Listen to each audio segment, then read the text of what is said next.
Theresa May has insisted the cabinet is united behind her despite renewed feuding over Brexit as the Conservatives' annual conference opens in Manchester.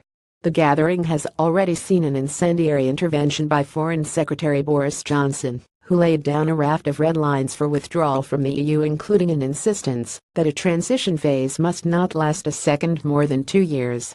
The Prime Minister sidestepped the question of whether Mr. Johnson was unsackable in a high-profile TV interview, saying only that he was absolutely behind the plan for Brexit, which he set out in a speech in Florence, Italy, last week. Mrs. May told BBC One's Andrew Marsh Boris is absolutely behind the Florence speech and the line that we have taken. What Boris is saying is the importance of the approach we have taken in the Florence speech.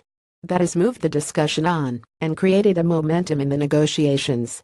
However, First Secretary of State Amy Green appeared to deliver a thinly veiled rebuke to Mr. Johnson over his public outspokenness on Brexit.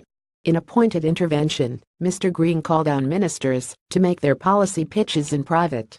He told Radio 5 Live's Pioneers Politics it is extremely sensible, when you are in government, to express those views in private rather than public. It's advice for everyone. It's advice for all my colleagues at all times. That if you feel strongly about something, then make your pitch in private. And then, when the government has come to a collective decision, stick to it.